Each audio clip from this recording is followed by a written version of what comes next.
ذرا میں ان کے پاس جانا چاہتی ہوں تاکہ وہ امانتیں لے آؤں۔ یہ سن کر بلوائی بولے، او جھوٹی! یہ کہہ کر کھچر کے منہ پر لکڑی ماری اور بند کاٹ دیا۔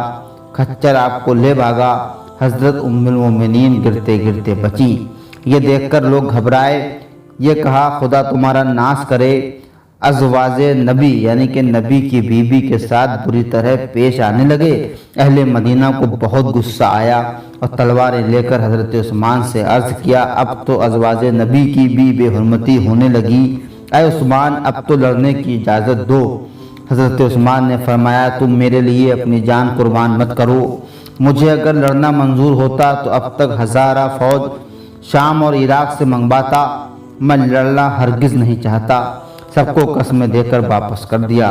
پھر جب کچھ دن گزرے اور حضرت عثمان کی پیاس بہت سخت تکلیف ہوئی تو آپ نے پھر اپنا منہ کھڑکی سے باہر نکالا۔ فرمایا، تم جانتے ہو کہ جب حضور صلی اللہ تعالیٰ علیہ وسلم مدینہ منورہ میں آئے تھے تو یہاں پانی مسلمانوں کو مول لینا پڑتا تھا، کنواں یہودی کے قبضے میں تھا۔ حضور نے فرمایا، کون ہے جو اس کنویں کو خریدے اور اس کے بدلے میں جنت کا چشمہ لے لے؟ میں نے وہ کنواں 35,000 کا خرید کر تمہارے اوپر وقف کر دیا تھا۔ وہی آج میں ہوں کہ 40 دن سے پانی کے لیے عثمان کے بچے روتے ہیں، انہوں نے پانی نہیں ملتا۔ لوگوں، تم کو معلوم ہے کہ مسجد نبوی میں نہایت تنگ تھی، میں نے 25,000 روپے دے کر مسجد نبوی شامل کی۔ آج میں ایسا ہو گیا کہ تم مجھ کو اس مسجد میں 2 رکعت پڑھنے سے روکتے ہو۔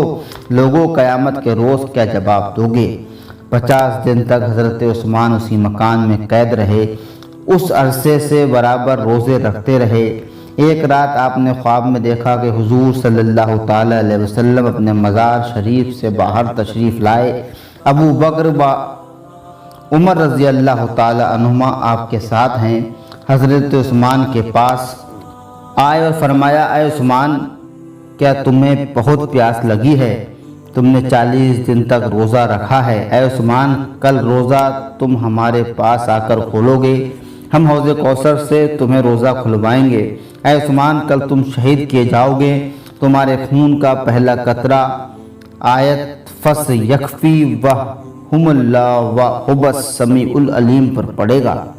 یہ خواب دیکھ کر حضرت عثمان اپنے مکان کا دروازہ کھول دیا اور فرمایا، آنے دو، آج تو میری دعوت حضور صلی اللہ تعالیٰ علیہ وسلم حوض کوثر پر کر گئے ہیں۔ دروازہ کھلتے ہی بلوائی اندر گھس آئے، اس خیال سے کہ کہیں دروازہ پھر سے بند نہ کر دیں۔ کباڑوں میں آگ لگا دی، دروازے کے اوپر چھپر پڑا تھا اس کو بھی آگ لگ گئی۔ گھر والے گھبرا گئے، مگر حضرت عثمان اس وقت نماز پڑھتے تھے اور سورہ طٰہٰ شروع ہی کی تھی۔ گھر میں آگ لگ رہی تھی مگر جناب کی نماز و قرأت میں ذرا بھی فرق یا لکنت نہ آئی تھی، یہاں تک کہ نماز سے آپ فارغ ہوئے، قرآن منگایا، کھولا، سامنے رکھا، وہی آیت نکلی۔ ایک آدمی آپ کے قتل کے ارادے سے آپ کے پاس آیا، آپ نے فرمایا، تو مجھ کو قتل نہ کر، کیونکہ نبی علیہ السلام نے تیرے لیے دعا کی تھی کہ اللہ تعالیٰ تجھ کو عثمان کے خون میں ہاتھ رکھنے سے بچائے۔ کیا تو میرے نبی کی دعا کے خلاف کرے گا؟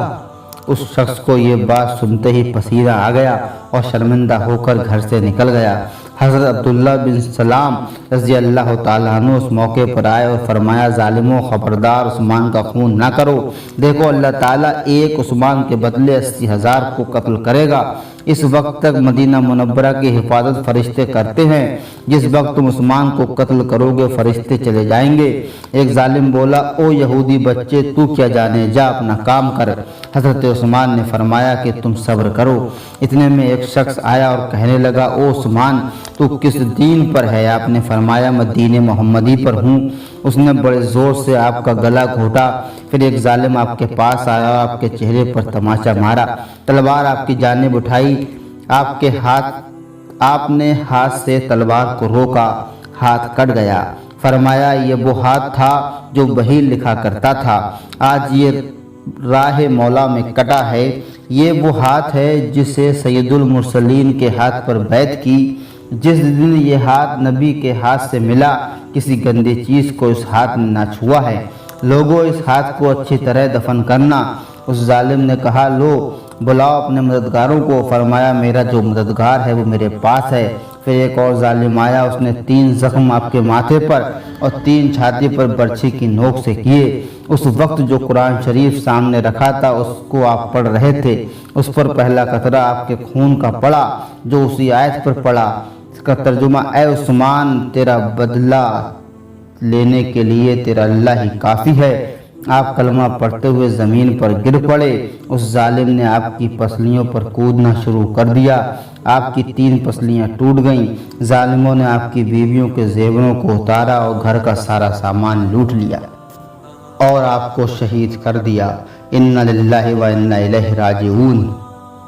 عبداللہ بن سبا یہودی کی سازش رنگ لائی۔ اہل مصر اس کے منصوبے کا شکار ہو کر مسلمانوں میں ایک عظیم فتنے میں ظہور کا موجب، ایک بڑے فتنے کو پیدا کرنے والا بن گئے۔ یہ فتنہ پھر حضرت علی رضی اللہ تعالیٰ عنہ کے دور میں بھی زیادہ پھیلا اور یہودیت مختلف روپ میں ظاہر ہوئی۔ یہ بھی معلوم ہوا کہ حضرت عثمان رضی اللہ تعالیٰ عنہ کو اپنے نبی کریم صلی اللہ تعالیٰ علیہ وسلم سے اپنی شہادت کا سارا قصہ معلوم ہو چکا تھا۔ اسی واسطے آپ نے صحابہ اکرام کو ان سے لڑنے کی اجازت نہ دی، نہ ہی شام اور عراق سے کوئی فوج منگوائی۔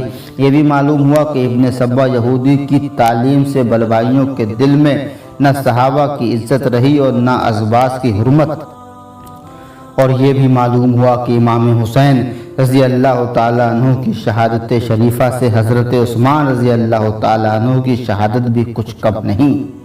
کربلا میں ظالموں نے چند دن پانی بند کیا تھا، مگر یہاں 40 دن سے بھی زیادہ پانی بند رہا۔